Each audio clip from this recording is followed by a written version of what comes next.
Asato ma sadgamaya tamaso ma jyotirgamaya mrityurma amritam gamaya. Om Shanti Shanti Shanti. Om, lead us from the unreal to the real. Lead us from darkness unto light. Lead us from death unto immortality. Om, peace, peace, peace. We were studying the Drik Drrishya Viveka, and we are almost virtually at the end of the text, which is a part of our Introduction to Vedanta series. The 42nd verse. We did up to the 41st verse last time. The 42nd verse. Paramarthika jivastu, Paramarthika jivastu, Brahmaikyam Paramarthikam, Brahmaikyam Paramarthikam, Pratyeti vikshate nanyat, Pratyeti vikshate nanyat, Ikshate tvanritatmana, Ikshate tvanritatmana. The witness self knows itself to be one with Brahman, knows its own Brahman nature, and does not know anything else as existing, or even if it is aware of anything else, the world, it is aware of it, of the world, as false, as an appearance. What does it mean? At the point where we are in the Drik Drrishya Viveka, we have already completed the major portion of the text. Now, the author has sort of appended a section towards the end where he takes up a single question. The question is this: after the entire teaching that I am existence, consciousness, bliss, if I reflect upon this teaching for a while, it's very natural to have a question. If I am Brahman, then who is this individual? Who is the individual who is under ignorance? Who is the individual coming to learn Vedanta? Because Brahman is never under ignorance. Brahman does not need Vedanta. Then who is this person? You're saying I am Brahman. Then who is the person who is trying to get liberation? Why should Brahman try to get liberation? So what is the nature of the individual self? That is the question. It's inevitable. This question will come up. To answer that, the author says, think of how you experience yourself as an individual. How do we experience ourselves as an individual? In three individuals he speaks about, three experiences as an individual. One is the way we experience ourselves in our dreams. When we go to sleep, we have dreams, and we are there in our own dreams. We create a dream world, and while we are in the dreams, we do not think it's a dream. It seems real to us, and we are very much there. We are part of it. That is one individual experience we have as ourselves in the dream world. When we wake up to this reality. Here we are. Every day we go to sleep, we dream perhaps, and then wake up and we come back to this life. So this is another individual experience we have. We experience ourselves as individuals in the waking world. These are the two experiences which we have as individuals. All of us have, whether we come to Vedanta or not. But what we have learned throughout this text is that we are really the witness self. We are not this person we experience ourselves to be. This person, Mr. So-and-so or Mrs. So-and-so, this person is also an object of our awareness. We are aware of ourselves as this person who has come to learn Vedanta, who has got this life history. This person with its hopes and frustrations, ambitions, dreams. This person is also observed. Who or what is observing this person? beyond the body, beyond the mind, the witness of body and mind, that consciousness is what this text calls the sakshi, the witness. So that's another experience we have, that we are seeking ourselves, to know ourselves as that witness self. Three selves it speaks of. Who is the individual? The dream self. Every night we dream and we are in the dream, that's the dream self. The waking self, which we experience ourselves as, this person. And with the help of Vedanta, we realize we are the witness. Now he has given three names to it. The dream self he calls the pratibhasika jiva, the illusory self. The waking self he calls the vyavaharika jiva, the transactional or empirical self. And the witness, the pure consciousness witness, which we learnt about from this text, he calls it the paramarthika jiva, the absolute self. Now he's speaking about the absolute self. He says, the absolute self is one with Brahman. In fact, we realize ourselves as the absolute self only when we realize that we are one with Brahman. The pure consciousness, the witness of the mind, is the one which is one with Brahman. When in Vedanta, Advaita Vedanta, we come across the Mahavakya, the great statements of identity, Tattvamasi, Aham Brahmasmi, Ayamatma Brahma, Prajnanam Brahma, one from each of the Vedas. All of them say the same thing, that you are Brahman. In these identity statements, the you they are talking about, is this witness you. Not the waking individual, not the dream individual. The dream individual, pratibhasika jiva, is not one with Brahman. The waking individual, the vyavaharika jiva, is not one with Brahman. The vyavaharika jiva thinks of itself as related to this body and mind. The paramarthika jiva, the absolute individual, the witness, is one with Brahman. So when the Upanishad says, Tattvam asi, that thou art, that Brahman, existence, consciousness, bliss, thou art, O student, you are Brahman. Which you are they talking about? It is this witness self, is paramarthika jiva. Now it goes on to say that the paramarthika jiva does not see anything else, experiences all as Brahman, does not see anything else, or if it does, it sees the other as an appearance. What does it mean? There can be two interpretations of this. When we realize ourselves as existence, consciousness, bliss, the verse tells us, you do not see anything else. Now if this person is in samadhi, in a state of mystic absorption, obviously the person will not experience anything as any other object, nothing in the world outside. We get so many examples of this in the Gospel of Sri Ramakrishna. Whenever he would go into samadhi, one common characteristic was he would be unaware of the external world, even unaware of his own body. There was a doctor who tested him. He was standing, the descriptions are he's standing like a picture, so absolutely beyond transcending the body. And the doctor actually poked his eyelid and his eyeball with a finger to see if the natural reaction is there. And there was no reaction. They took a pulse. There's no pulse. So much absorption. So this person in deep samadhi, in deep mystic absorption, is not experiencing anything, as they say here. But there's a deeper meaning here. Not just samadhi. What is meant here is when one realizes oneself as Brahman, one realizes everything is Brahman, and hence does not see anything as other than himself. Maybe experiencing the world.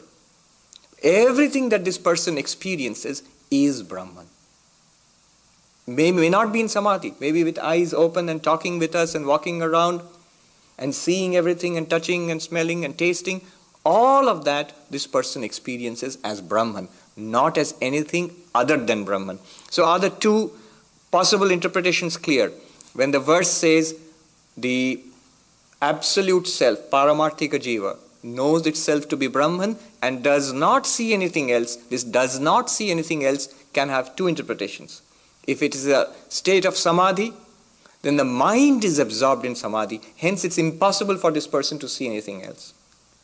But a better interpretation, more Advaitic interpretation would be, this person realizes everything to be Brahman. So whatever this person actually sees, this enlightened person does not see it to be other than his own self, Brahman. He sees those things, but not as an other. Or, if he does see another, he says, anritatmana. Supposing he does see it as other, as what kind of other will he see it as? He will see it as an appearance, like a snake in a rope, or like a mirage water in the desert. So once you realize that the water is not really there, in a mirage, seems like an oasis, water there, but there's no real water there. Once you realize that there is no real water, when we have this experience, oh, it's just a mirage, then we look back again upon it, and we still see the water. We're still seeing the water. But now we know there is no water there. It's an appearance. It's false. So this person may actually see the world as an other, but as a false other, as an appearance, as a presentation without any kind of substance to it, any reality to it. The reality all belongs to Brahman. Brahman alone is the reality. So this is the meaning. Now the author will conclude the text with a beautiful example. Remember the three experiences of the self. The illusory self, our dream self. The transactional or empirical self, our waking self, the one we are, the person we are right now, or we think we are. And the witness consciousness, the absolute self, the three. Now he compares them to water, wave, and foam. The still water is whipped up into a wave, and on the crest of the wave appears a little bit of foam. Now the foam is like the dream self which we have in our dreams. I in my own dream, not recognizing it to be a dream, thinking of it to be real, just for the duration of the dream. That is like the foam.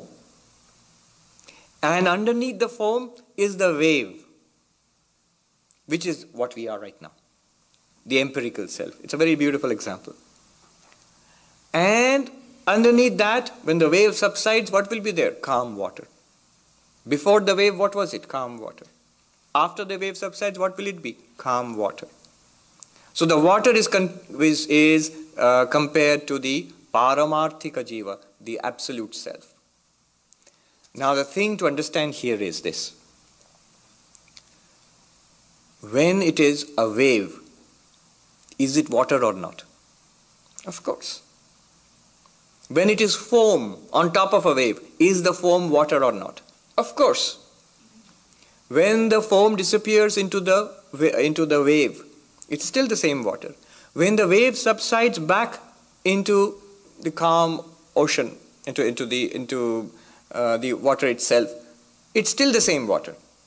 Calm water, wave, foam are all the same water.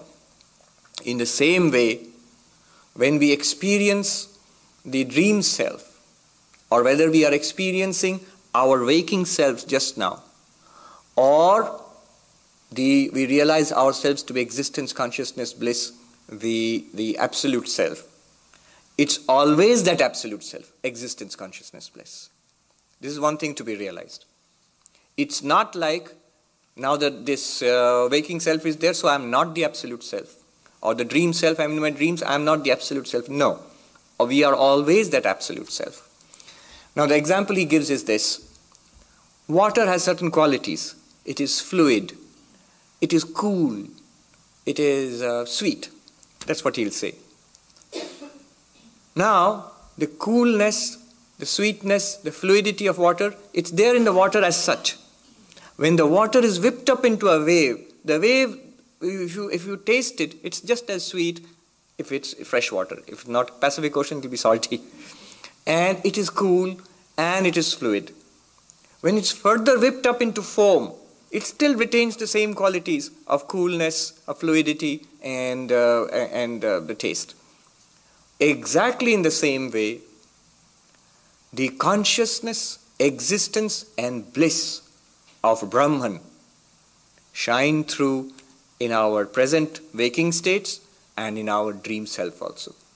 The consciousness, just as the fluidity of the water is the same fluidity in the wave. The fluidity in the wave is the same fluidity of the water, it's not different. In the same way, the consciousness which we are experiencing right now is nothing other than the consciousness, it's nothing other than Brahman. It is Brahman, covered with name and form, identified with name and form.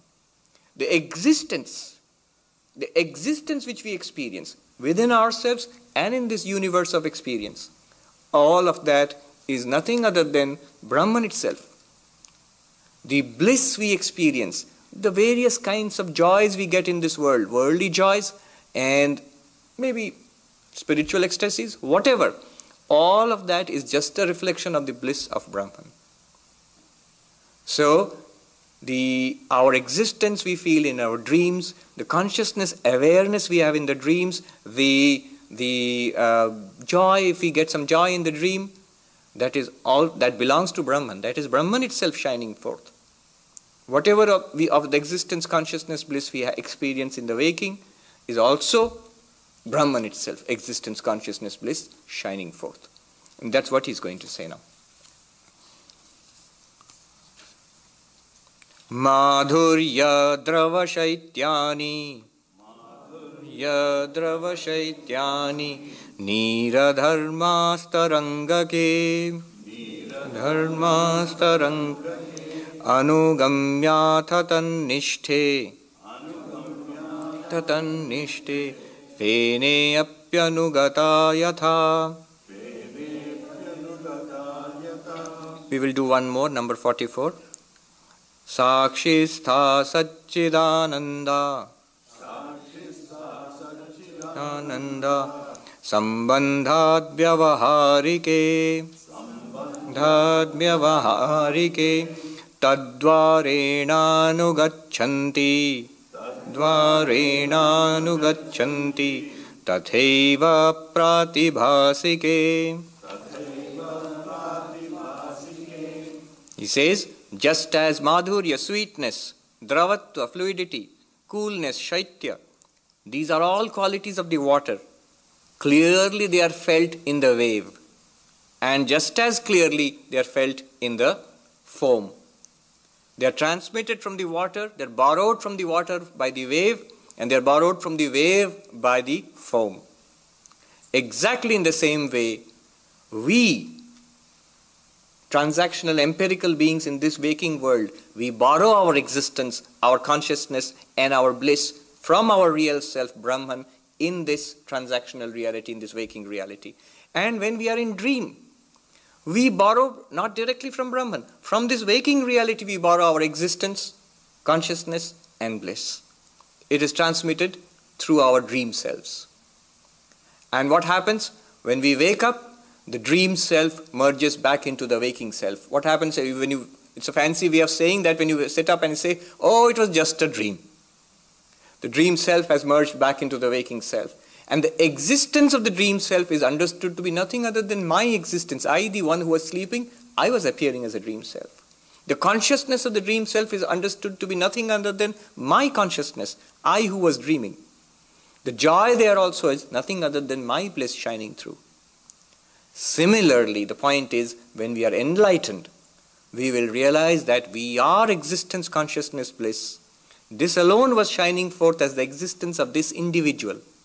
This alone was shining forth as the consciousness of this person right now. And the joy this person experiences or is seeking is none other than the bliss which is of my real nature. When we awaken to the witness consciousness, when we awaken to the Paramarthika Jiva, the Paramarthika Jiva is none other than Brahman. When we awaken to that, just as wave gets merged back into water, the empirical individual will be realized. When you say the empirical individual will be merged back into Brahman, don't think of a wave settling back into clear water. Think of it as being realized to be water. We will realize ourselves, though we will still experience ourselves as individuals, but we will know that we will feel, distinctly realize a oneness with the whole universe. This distinct realization of oneness, that is Brahman. You see, this person will not get free. Freedom, moksha, is not for the person. Freedom or moksha is from the person. It's from the person. You as Mr. or Mrs. So-and-so will not become a liberated person. Now I was Mr. So-and-so now and I'm Mr. Brahman. No. Brahman will realize this person as an appearance within itself. As I was appearing as that person. But really I am the existence, consciousness and bliss which was borrowed by that so-called person. 45. Laye phenasya tad dharma dravadyasyoustarangake tasyapi vilaye nire tishtante te yatha pura.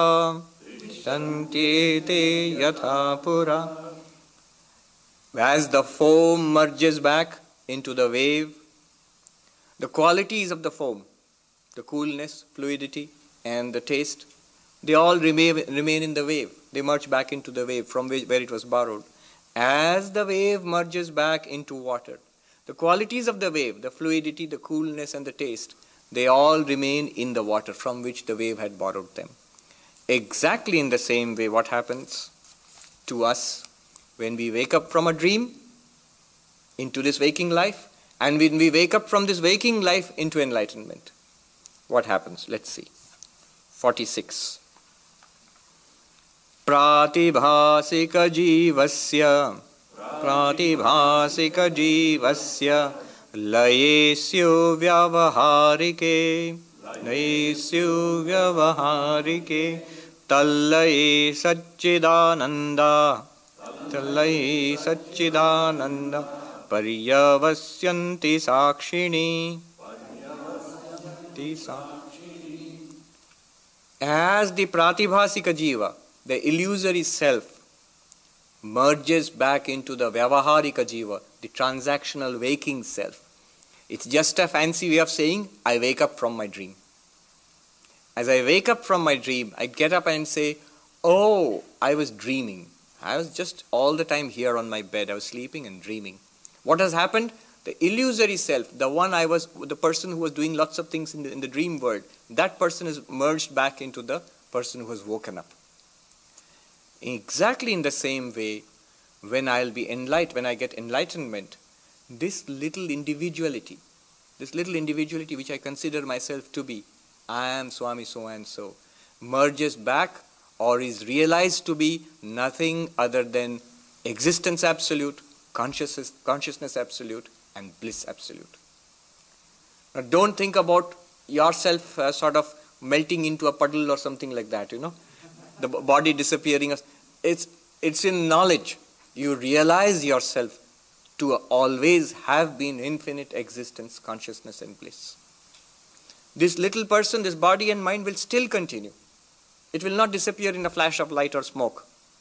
It will still continue, but it will be realized to be existence, consciousness, bliss. And everything else in the universe will be one with you as existence, consciousness, bliss. Okay, a question?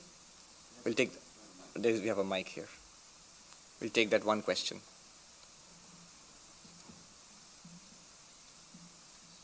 So until we do realize that we are that, there's this, it seems like this tradition of reincarnation and a continuity of this not knowing. Yes. So is that which is continuing to not know the same snake throughout? All right. Rope appearing at the same? So the question is, as long as this not knowing continues, technically in Advaita this not knowing is called avidya or ajnana. As long as it continues, we will not realize ourselves to be that infinite existence, consciousness, bliss.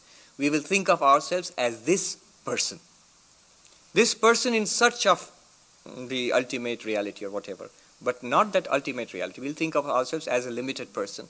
As long as we think of ourselves as a limited person, we will be subject to desire, because we feel limited, unfulfilled. And as long as we are subject to desire to attain which is pleasant and avoid that which is unpleasant, which is perceived to be unpleasant. Pleasant and unpleasant to whom? Pleasant to that person and unpleasant to that person. And when we pursue this kind of a life, the work that we do based on that desire is going to give results, good and bad. And we are trapped. We have to get those results.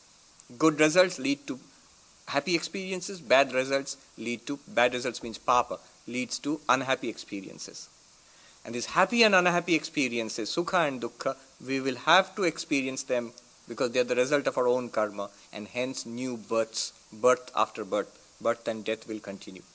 Once we realize ourselves to be existence, consciousness, bliss, we are no longer that limited person and no longer subject to that not knowingness. Now we are no longer subject to desire, and hence no longer subject to action prompted by desire, and hence no longer subject to the effects of that action. Without the effects of that action, no more birth, no more death. In Sanskrit, avidya kama karma. Shankaracharya often uses this phrase, avidya kama karma. Ignorance, desire, action, and therefore births and deaths. But it is a specific continuity until we do realize that yes, a specific... the same wave comes back. True, Vedanta holds that it's a specific continuity. It's a specific continuity of that subtle body. Sukshma Sharira, the physical body drops off, that subtle body goes from body to body, and so there is an individual, a person who gets reincarnated again and again. Here Buddhism would have a different point of view, but I'm not going into that. Remember, in Advaita Vedanta, they speak of 3 levels of reality. The Paramarthika, the absolute reality, Vyavaharika, transactional or our relative reality, and Pratibhasika, the level of illusion, dream and error. Now, karma pertains to the second level. That is the Vyavaharika reality, our transactional reality. And here, if you think about it, what is the law of karma? It is simply causality. In fact, it is the very basis of all our reasoning. All scientific reasoning, any kind of rationality in our day-to-day world is nothing other than causality. When you ask why, you're basically asking for a cause. The law of karma is nothing other than a version of the law of causality. Cause leads to effect. Every effect must have a cause. Every cause must have effect. It's based on that. So it's not stretching, it's not a big demand on our credulity. And Advaita, Shankaracharya clearly, he himself cuts down, in no uncertain terms, he cuts down the law of karma, saying Brahman ultimately is the only reality. It is a temporary, a makeshift, improvised explanation. Yeah. All right. That is very viable. Yes, that is true. So, in the final verse, final, this is because he had already ended the purport of the text long ago. In the final verse, the author tells us, just as our dream individual disappears into the waking individual, the waking individual disappears into the witness individual, the absolute individual, Paramarthika Jiva, which is none other than Brahman. Which is another way of saying we realize ourselves to be pure consciousness, pure existence, pure bliss. Now, this was a journey we took together. Drik Drrishya Viveka, this text, we studied it over the past few months. It's an introduction to Vedanta. Now, the introduction series will not end here. We're just getting started. If you thought this was the heights of philosophy, the highest realms of speculation, or very subtle, difficult to grasp, well, we are just getting started. The next text we will take up in our series, we have planned to take up, is Aparoksha Anubhuti. Literally translates into, wait for it, direct realization of the Absolute. Aparoksha Anubhuti, direct experience of the Absolute. So Aparoksha Anubhuti. That's a text by Shankaracharya. It's also an introductory text, but an introductory text which is several steps above this one. And it's a very powerful text, and it's a very strong dose. So that's what we are going to start from the next class onwards. If you like, you can purchase the books. They are available in the bookshop. Or if you come in the next class, we will arrange to give you the books here. We can buy the books right here outside the class. Now, let me conclude with a chant and then reveal your... Yes, we still have the class to go. So I'll reveal the surprise. Om Shanti Shanti Shanti Hari Om Tat Sat Shri Ram Krishna Arpanam